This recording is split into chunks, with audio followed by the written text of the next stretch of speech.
आज का हमारा टॉपिक होगा ब्रेन पावर। ब्रेन पावर क्या होती है? दिमाग की ताकत। दिमाग की ताकत। दिमाग होता क्या है हमारे जिस्म में? दिमाग हमारे जिस्म में कहाँ पे होता है? खोपड़ी के अंदर होता है। खोपड़ी के अंदर दिमाग होता है और ये दिमाग बच्चों दो हिस्सों में होता है। पूरा का पूरा एक हिस्सा नहीं होता। कितने हिस्से होते हैं? दो। आपने अखरोट देखा होगा, अखरोट को तोड़ते हैं उसके दो हिस्से होते हैं।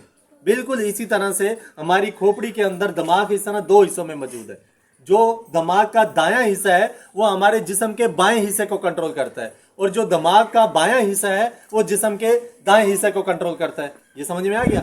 एक दूसरे के अगेंस्ट में वो वर्क कर रहे होते हैं। इसे एंटागोनिज्म बोला जाता है, लेकिन ये बड़ी क्लास के अंदर बोला जाता है। ठीक है, आपको समझ नहीं आएगी। बहरहाल आपको इतना पता होना चाहिए कि जैसे हमारा मैदा एक इंजन है हमारे जिस्म का।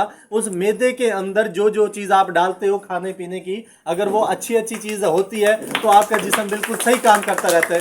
अगर वो बेकार चीजें आ जाएंगी, चूरन चटनियां, ये वो बहुत सारी मिकदार में ज्यादा बेकार चीजें आ जाएंगी जिसकी ग़िज़ाइयत भी नहीं होती, तो फिर क्या होता है? हमें उल्टी आ जाती है, जिसमें हमें कमजोरी हो जाती है, हमें चक्कर आने लग जाते हैं, हमारा सर दर्द होने लग जाता है, हमें थकावट होने लग जाती है, काम करने में दिल नहीं लगता। ऐसा होता है ना बच्चों? जिस तरह मैदे के अंदर खुराक चाहिए होती है, इसी तरह दिमाग को भी खुराक चाहिए होती है। दिमाग को भी खुराक चाहिए। अगर दिमाग को आप खुराक नहीं देंगे तो दिमाग भी सही तरह से काम नहीं करेगा।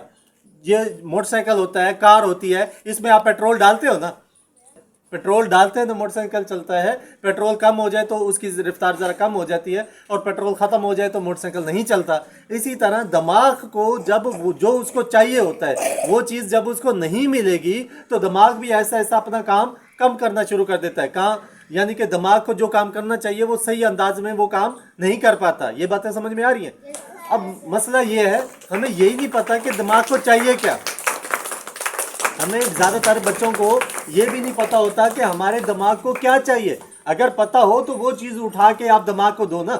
मिसाल के तौर पे मैं आपको बता देता हूँ, दिमाग को ओमेगा 3 चाहिए। दिमाग को ओमेगा 3 चाहिए। अब ओमेगा 3 आपने नाम ही नहीं सुना होगा। ओमेगा 3 क्या होता है? ओमेगा 3 अखरोट के अंदर पाया जाता है।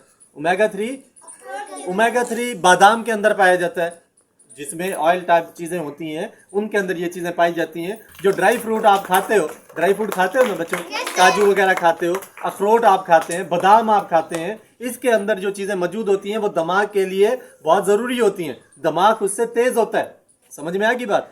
उसके अलावा बच्चों जिस्म के जैसे हर हिस्से को पानी की जरूरत है। अगर उसमें पानी खत्म हो जाए, निकल जाए, वो चीज़ अकड़ जाती है। बाल से पानी निकल जाए तो बाल तो अकड़ जाएगा। आप अपना बाल निकाल के रख दें, 3 दिन बाद देखना वो कैसी उसकी हालत होती है। अब जैसी हालत है वैसी तो नहीं होगी, वो तो अजीब सा हो जाएगा।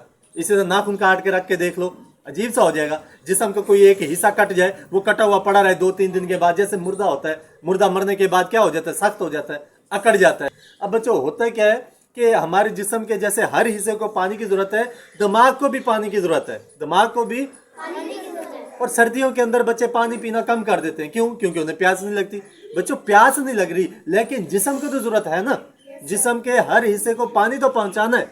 ज्यादातर बच्चों के जो होंठ खुश्क होने लग जाते हैं, क्यों होने लग जाते हैं? पानी की कमी की वजह से। आपको पानी ज़्यादा से ज़्यादा पीना चाहिए। आपने कोशिश करनी है जैसे गर्मियों में पानी पीते हो, सर्दियों में भी आप एक रूटीन बना के रखो कि सर्दियों में लाजमी तौर पे हम ताज़ा ताज़ा पानी पियेंगे। बहुत ठंडा पानी पीने की कोशिश ना करो, वो सही नहीं होता सेहत के लिए। ठीक है, ताज़ा ताज़ा आप पानी पीने की लाजमी तौर पे कोशिश करना। अगर आपको तलब है तब भी, अगर आपको तलब नहीं है तब भी, तलब ना हो तब भी आपने पानी लाजमी तौर पे पीना है। ये बात समझ में आ गई? अब देखो, मैंने कहा ड्राई फ्रूट, अखरोट, बादाम, ये वाली जो चीजें हैं ये आप इस्तेमाल करो। एक दूसरे नंबर पे पानी। Very good. पानी आप ज्यादा से ज्यादा पीने की कोशिश करो। ज्यादा से ज्यादा से मुराद ये होता है कि 2 घंटों बाद बेशक आप पी लो, छोटे बच्चे हो। वैसे बड़ों को तो 1 घंटे के बाद भी पी लेना कोई मसला नहीं होता, लेकिन आप छोटे बच्चे हो 2 घंटे बाद, 3 घंटे बाद 1 गिलास लाजमी तौर पे पी लो। सर्दियां हैं तो इसलिए, वरना गर्मियों में तो हर आधे घंटे बाद आपने पीना ही पीना होता है। तो गर्मियों में आपकी सेहत भी सही रहती है। अब सर्दियों में ज़्यादा मसले मसाइल हो जाते हैं, वजह ये होती है पानी की कमी। और एक चीज़ है बच्चों, ताज़ा ऑक्सीजन। ताज़ा ऑक्सीजन। अब यहाँ पर जो नॉर्मल अंदाज में खड़े हो तो नॉर्मल ऑक्सीजन आ रही है, क्योंकि आपके फेफड़े फूल तो नहीं रहे, आपकी सांस फूल तो नहीं रही, बस नॉर्मल ऑक्सीजन आती जा रही है। बस जितनी वो आपको जिंदा रख रही है। और जिस्म के कुछ हिस्सों तक तो ऑक्सीजन पहुंच ही नहीं रही, और जिस्म के जिन हिस्सों तक ऑक्सीजन नहीं पहुंच रही वो जिस्म के हिस्से सही तरह से काम भी नहीं कर रहे। तो दिमाग को आपने ऑक्सीजन पहुंचानी है तो कैसे पहुंचाओगे? बच्चों उसका तरीकाकार बताया गया है कि सुबह सुबह जब आप उठ जाते हैं ऐसी जगह पे पहले तो पहुंचे जहां पे ताज़ा हवा होती है। कमरे के अंदर होंगे, कमरे के अंदर तो ताज़ा हवा नहीं होती। कमरे के अंदर आप भी सोए हुए हैं, बाकी भी सोए हुए हैं, उनके मुंह से कार्बन डाइऑक्साइड जो निकल रही है वो भी वहां पे मौजूद है। ताज़ा हवा तो नहीं है। ताज़ा हवा दरख्तों के नीचे होती है या खुले सहन में होती है। आप खुले सहन में चले जाना सुबह सुबह और ये उंगली एक सुराख पे रख के इस तरह करके, ये एक सांस हो गया, मुंह से छोड़ देनी है, नाक से खींचनी है। आपने 10 बार इस नाक के सुराख से हवा को खींचना है। अगर इस नाक से खींचेंगे तो दिमाग का ये वाला हिस्सा एक्टिव होगा। फिर आपने उंगली यहाँ पे रख के इस नाक के सुराख से हवा को आपने खींचना है। तो 10 बार इधर से आप खींचे तो फिर दिमाग का ये वाला हिस्सा एक्टिव होगा। देखो सुराख अलग अलग है ना, और दिमाग का हिस्सा दूसरा अलग अलग एक्टिव हो रहा है। तो ये आपने इस तरह से कर लेना है तो ये हिस्सा एक्टिव हो जाएगा, इस तरह से करोगे तो ये हिस्सा एक्टिव हो जाएगा। और सांस ऐसे खींचना है, मुंह से छोड़ देना है, नाक से अंदर ले जाना है। नाक से जो अंदर ले जाओगे ये फेफड़ों में जाता है, फेफड़ों से ये खून में जाता है और खून पूरे जिस्म में जाता है। और जिस्म में जाकर वो खून, ये वाली जो ऑक्सीजन हम यहाँ पे लेते हैं, ये अलग अलग जगहों पे जाके पहुंचा देता है। बच्चों जब किसी बच्चे को मसला हो जाता है या किसी बड़े को मसला हो जाता है, उसको सांस नहीं आ रहा होता, तो हॉस्पिटल के अंदर सिलेंडर पड़े होते हैं ऑक्सीजन के। क्या पड़े होते हैं? वो यहाँ पे यूं करके लगा देते हैं और उसे ऑक्सीजन आती रहती है सिलेंडर में से। और उस सिलेंडर के पैसे होते हैं, अगर वो 1 घंटा चलेगा तो उसके पैसे हैं, 1.5 घंटा चलेगा और ज्यादा पैसे हो जाएंगे, 2 घंटे चलेगा और ज्यादा पैसे हो जाएंगे। अल्लाह ताला ने ये मुफ्त में हमें दे दिया ऑक्सीजन, अब हम कदर नहीं कर रहे। और जब हमें फेफड़ों का मसला बन जाएगा तो फिर जब इंसान अपनी बनाई हुई ऑक्सीजन सिलेंडर के जरिए से हमें देगा तो उसके पैसे चार्ज करेगा। जितनी देर लगाएंगे उतनी देर के वो पैसे लेगा, जबकि बचपन से अब तक हम मुफ्त में ऑक्सीजन लेते जा रहे हैं। अब बात समझ में आ रही होगी कि जब तक आपकी सेहत है तो इस सेहत का ख्याल रखो। अगर सेहत आपकी नहीं रही तो डॉक्टर या इंसान जो आपका इलाज करेगा आपको सेहत वापस ला के देगा तो अल्लाह ताला की मदद से। अल्लाह ताला ने उसमें लिखा होगा शिफा, तो वो आपको मिलती है। लेकिन अगर इंसान के जरिए से आपको शिफा मिलेगी तो उसमें पैसे लगेंगे, और अगर आप डायरेक्ट अल्लाह ताला से मांगोगे तो उसमें पैसे नहीं लगते।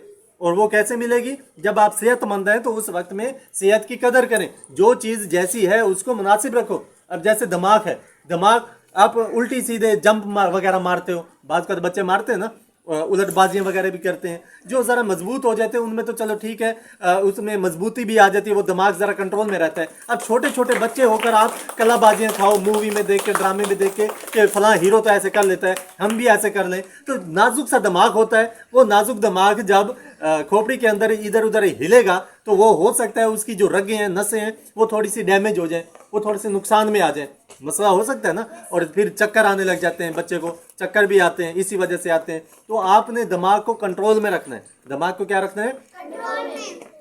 जो सबसे ज्यादा नुकसान देती है एक चीज बच्चों, वो है गुस्सा और खौफ। गुस्सा और खौफ, इन 2 चीजों से बचना है। क्या क्या चाहिए वो तो मैंने अलग बता दिया आपको कि ये चीजें आप जिस समय डालें वो दिमाग तक पहुंचेंगी और दिमाग को तकवीत देंगी। लेकिन 2 चीजें जो है, खौफ और गुस्सा, ये 2 चीजें ऐसी हैं जो दिमाग को बहुत ज्यादा नुकसान देती हैं। दिमाग के ऊपर दबाव आ जाता है, दिमाग के ऊपर दबाव, जो आपने नाम सुना होगा डिप्रेशन। डिप्रेशन यही चीज होती है, दिमाग दबाव का शिकार हो जाता है, दिमाग में सोचने समझने की सलाहियत खत्म हो जाती है। और ये कैसे खत्म होती है? एक खौफ की वजह से और दूसरा गुस्से की वजह से। एक तो आपको गुस्सा नहीं करना चाहिए, गुस्सा करके क्या कर लोगे? छोटे से पिद्दे से बच्चे हो, बस फिल्में देख के, ड्रामे देख के, मोबाइल देखकर आपको लगता है कि पता नहीं हम कोई गुस्से वाली चीज़ है। गुस्से वाली क्या चीज़ हो? एक थप्पड़ लगे 3 दिन तो आप उठेंगे नहीं। सामने वाला बड़ा होता है, समझदार होता है, इसलिए वो आगे आपको कुछ कहता नहीं है और आपको लगता है शायद हमारा गुस्सा कोई काम कर गया। काम नहीं कर गया आपका गुस्सा, सामने वाला जरा तमीज में आ जाता है। लेकिन हर सामने वाला तो तमीज में नहीं होता, कहीं कहीं पे आगे वाला लगा भी देता है कान के नीचे, फिर समझ भी आ जाती है हमें कि गुस्सा हर जगह पे नहीं करना चाहिए। आपको वैसे ही गुस्सा नहीं करना चाहिए, गुस्सा क्योंकि आपको खुद को नुकसान देगा।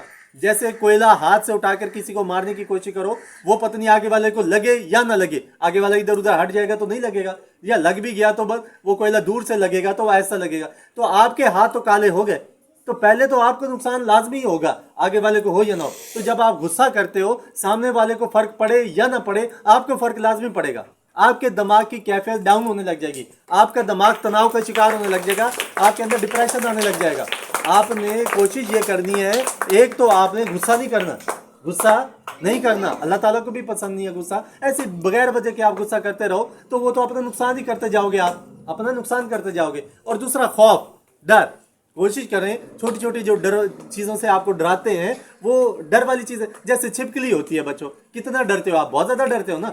और प्लास्टिक वाली छिपकली को आप हाथ में लेकर फिर रहे होते हैं, प्लास्टिक वाली भी तो वैसी ही होती है, रबड़ वाली प्लास्टिक वाली जो लेकर फिर रहे होते हैं वो भी तो बच्चे वैसी होती है, लड़कियां जो होती हैं तो वो हाथ में लेकर फिर रही होती है ना, दूसरों को डराने के लिए ये इस तरह फेंक देते हो, दूसरे डर जाते हैं, लेकिन वो हाथ में आप लेके फिर रहे हो। बच्चों जो जानदार वो होती है छिपकली वगैरह, छोटे छोटे बच्चे उसको भी हाथ में यूं पकड़ लेते हैं, क्योंकि इतना नुकसानदेह चीज़ नहीं है।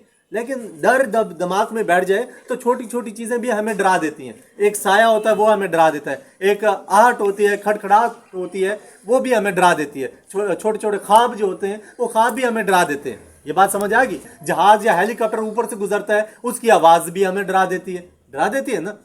तो ये डर अंदर बैठा हुआ है, जबकि ये डर है नहीं, हकीकत में नहीं है। उससे निकाल के आपने फेंकना, जैसे नाक से निकाल के फेंक देते हो चीज़ें, तो डर को भी अंदर से निकालो और फेंक दो।